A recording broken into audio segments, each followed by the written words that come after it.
Bonjour.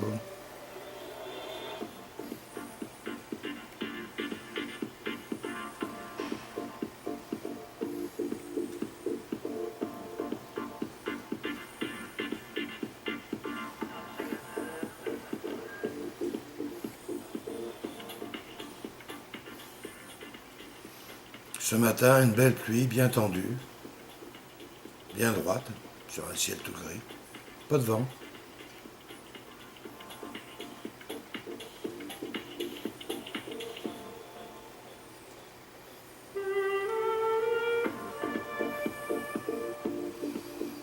Voilà une heure à peu près, quand le soleil s'est levé, il y a eu un immense arc-en-ciel qui partait, qui embrasait tout l'horizon devant la maison.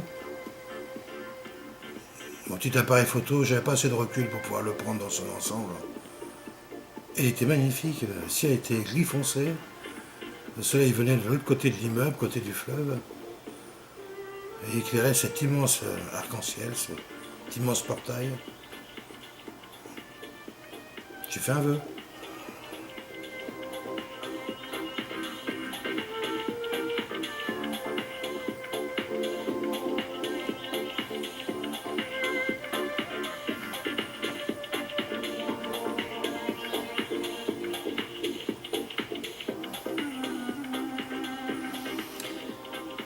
Je vais parler d'un sujet ce matin.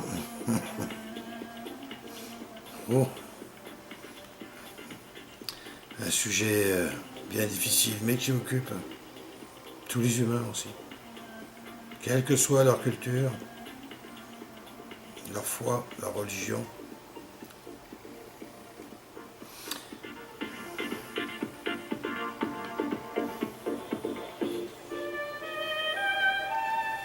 Musique de Boudabar, album numéro... c'est le 7. Hein. J'aime bien Boudabar. Cette mixité ethnique, moderne, à travers temps. Un peu tous les styles, un peu jazzé, un peu africaine, orientale. Puis c'est parfaitement exécuté. J'aime beaucoup Boudabar.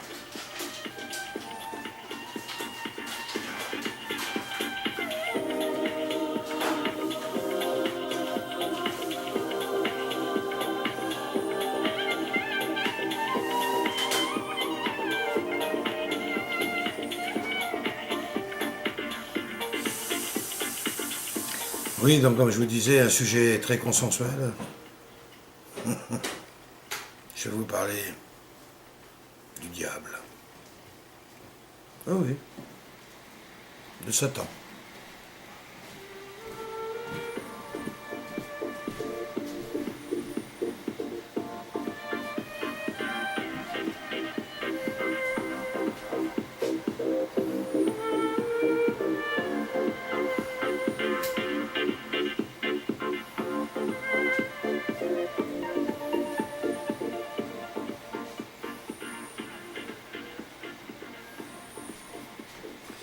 Très d'actualité.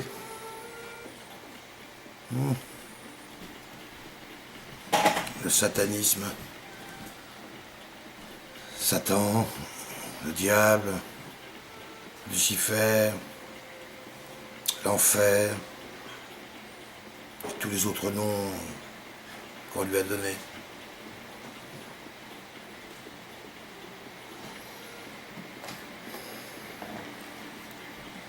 Un peu d'histoire, la mienne. Satan, l'enfer, le diable.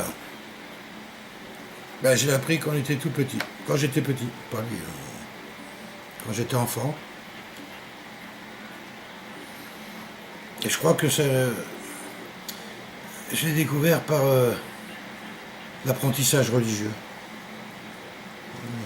Lorsque j'allais au catéchisme, on nous expliquait qu'il y avait un personnage qui était le maître de l'enfer, où tous les hommes, les femmes et enfants souffraient mille atrocités de façon éternelle.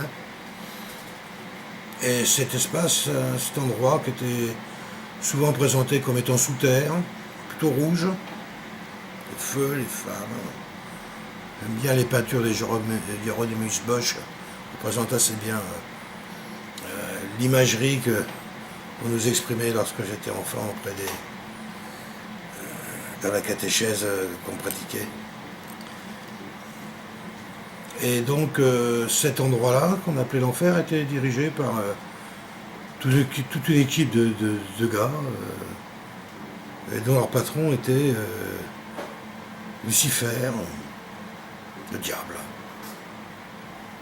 Wow. Donc effectivement, en tant que gosse, j'avoue que on n'avait pas vraiment envie d'aller rencontrer cette personne. Est-ce que pour autant ça nous a, en tout cas pour ma part, empêché de faire des bêtises? Non. Il ne m'a pas occupé tant que ça. Ben oui, parce qu'il y avait l'autre côté, le paradis, qui me paraissait dans sa représentation tout aussi, chimérique, me paraissait tout aussi improbable, je sais pas. La force de l'enfant, sûrement, la foi en la vie, qui fait que tout ça, oui, bon, fort. Donc voilà comment est apparu la première fois le diable dans ma vie. Ayant été élevé chez les curés,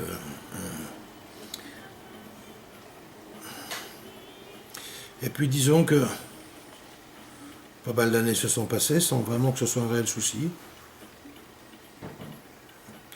Et là, depuis quelque temps, là, force est de constater que je m'aperçois que sa représentation, son existence, est de plus en plus présente dans nos activités humaines, dans notre civilisation, surtout dans le monde occidental. Je pense que je vais parler que des parties du monde que je connais. Je suppose qu'ailleurs ça doit être un peu pareil, étant donné que souvent les mêmes causes produisent les mêmes effets. Alors comment définir le diable, hein?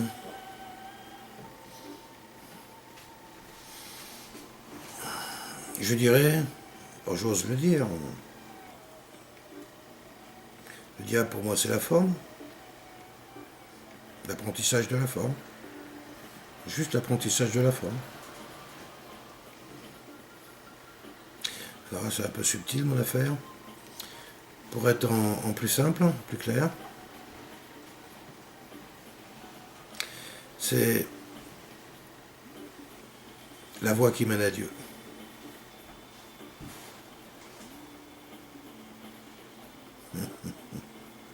Là, je sens que je trouble. Et je vais m'en expliquer, bien sûr. Un peu de musique, juste pour souffler un peu.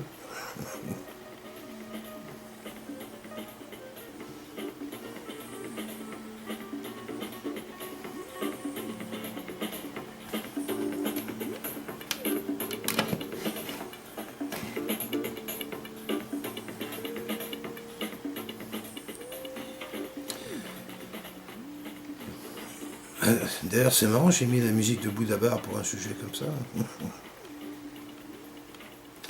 Oui, la voie qui mène à Dieu. Hein.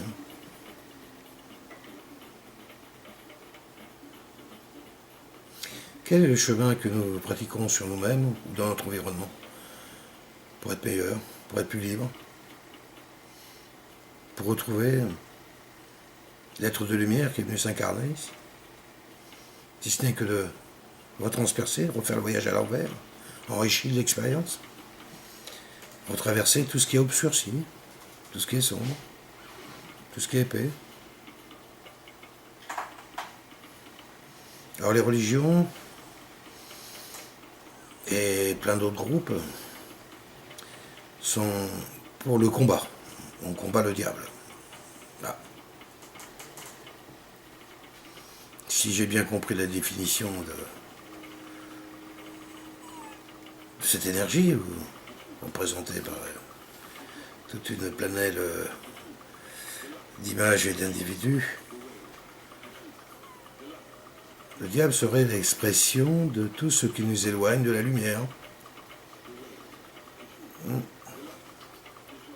de l'amour, rentrer en guerre, et c'est un acte d'amour.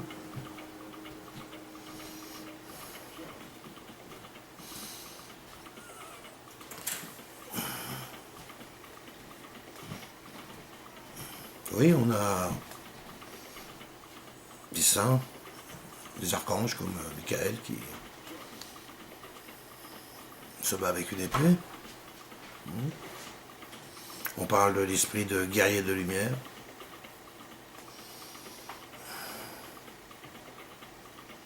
Et à un moment, il faut bien que le guerrier, à un moment,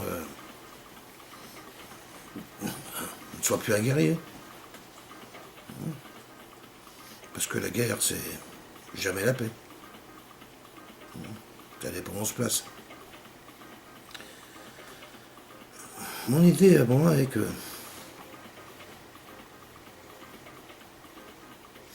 d'abord, le diable, n'est-il pas le plus beau des anges qui voulait être aussi beau que Dieu?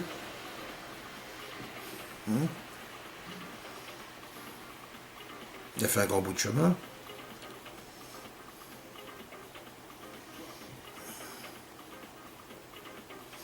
Si on veut, dans notre société, dans notre civilisation, où il est énormément présent, on parle de sectes sataniques, de regroupements kabbalistiques et autres, qui déroulent le tapis rouge à toutes sortes de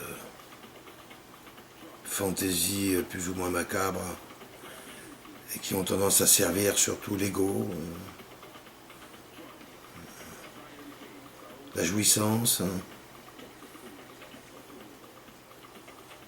le pouvoir, tous les pouvoirs. Et je ne parle pas de l'avidité, corruption, mensonge, tricherie, dissimulation, enfin, le secret quoi, l'ombre, où se trouve le diable. Je ne suis pas un spécialiste du tout, je ne suis pas un théologien, je n'ai pas été passé des mois ou des années dans des temples de ceci ou de cela. Mais ma curiosité est suffisamment libre et ouverte. Je me suis suffisamment promené et sur terre et dans le cœur des hommes. Et j'ai remarqué que dans beaucoup de pratiques religieuses, l'essentiel de la pratique est justement de subjuguer l'ombre. Il suffit de regarder les représentations de nombreux dieux, nombreux saints en Inde, au Tibet, en Afrique noire, même en Europe. Même dans la culture chrétienne.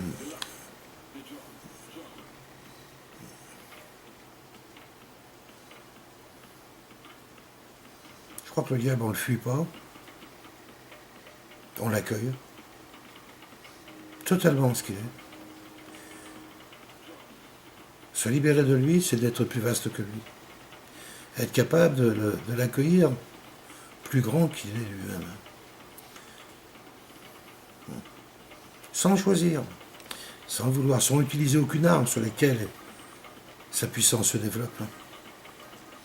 Qui est le vouloir, le pouvoir, le désir, beaucoup de choses comme ça. Juste s'abandonner. S'abandonner, oui, à la vie, au mouvement de la vie. J'aurais beaucoup de choses à dire. Il est vrai que pour parler d'un sujet comme ça, ce serait plus facile des fois d'être à deux. Non pas, chacun donne son point de vue. Hier, j'ai eu une belle discussion avec Loulou là-dessus. C'était assez clair. Les vampires, ces bouffeurs d'énergie. Ah, ils n'ont pas tous des ailes avec des... Il faut pareil. Le diable est vampiresque. Il se nourrit de ce qu'on lui donne. Il n'y a pas besoin de demander, on le sert. Arrêtons de le servir. Tout simplement.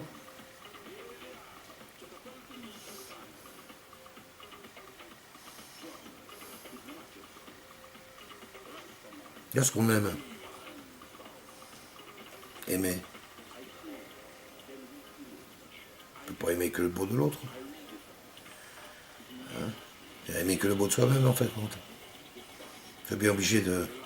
Pas obligé, mais si à un moment on s'abandonne, on commence à s'abandonner à tous les aspects du soi. Beaucoup d'aspects du soi sont guidés par la forme, qui est une ombre.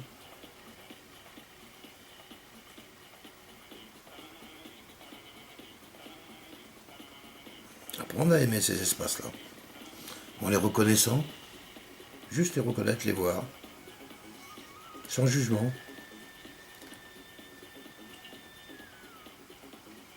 Les extraire de l'ombre, juste par le fait de les voir. Et naturellement, ils rentrent dans la lumière, ils se dissolvent dans la lumière. Ils sont nés. Faire naître en notre lumière toutes nos ombres. Là est le chemin qui peut nous libérer du diable.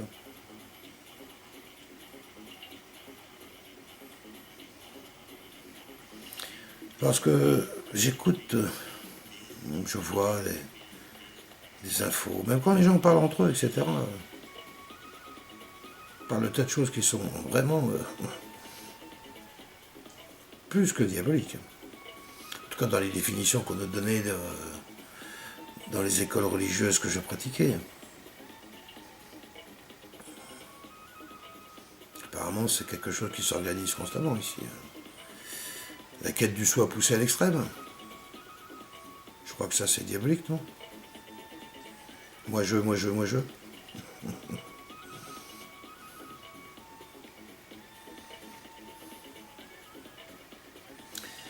Alors je ne sais pas si j'ai été bien clair, j'ai éveillé, je ne sais pas si j'éveille en vous un peu de réflexion ou plutôt quelque chose qui gratouille, qui franchement vous est désagréable, je ne sais pas.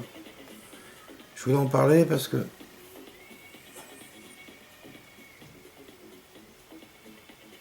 oui, je suis un petit peu des fois saoulé d'entendre parler qu'il faudrait s'il n'y a qu'à toujours des solutions qui vont en fin de compte dans la même énergie que le problème qu'on veut régler. Je crois que c'est Albert Einstein qui disait qu'on ne peut régler un problème avec les outils qui l'ont créé. Je crois que dans tous les mouvements qu'on peut juger diaboliques, ils sont nombreux. C'est pas en utilisant des traits de caractère, des mouvements qui sont similaires à ce qu'on peut constater que quelque part on apportera une réponse. Au contraire, on nourrit la bête, la chose. On enfle. On nourrit notre ego, nos peurs, nos doutes, nos questionnements. J'en ai. Je suis pas un saint, loin de là. Mais encore, je n'ai pas dit que les saints n'étaient pas des... Eux aussi, ils sont sur une école.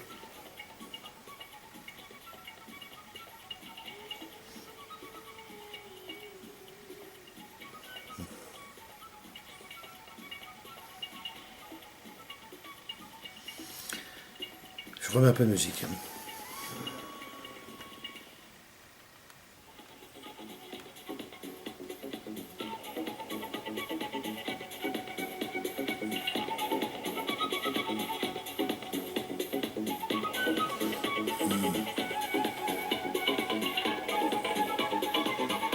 Je suis protégé.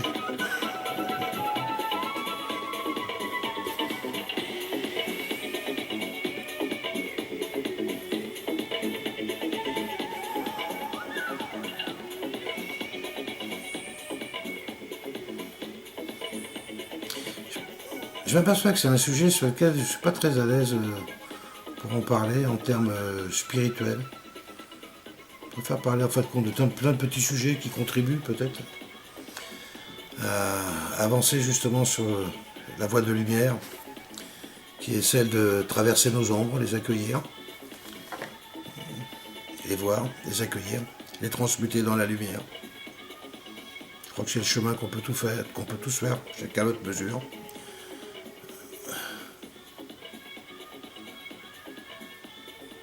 J'ai rencontré au fait le diable plusieurs fois. Il est venu dans mes rêves, il y a encore pas si longtemps que ça. J'avais écrit d'ailleurs dans ce sens-là. En personne.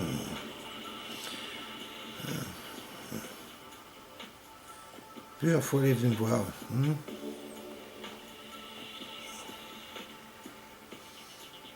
Je m'en sors pas trop mal.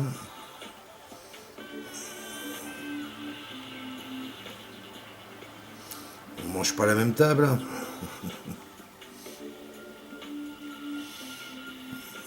Et je le sens de plus en plus.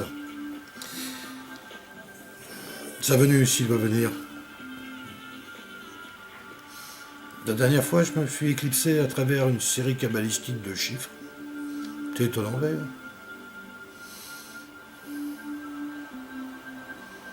Il m'avait envoyé toute une cohorte de... Je sais plus comment on les appelle, les démons.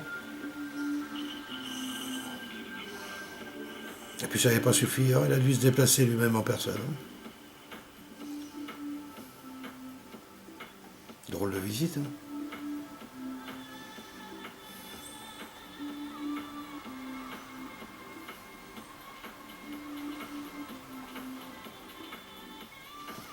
Sur ce, j'ai envie de vous souhaiter une bonne journée.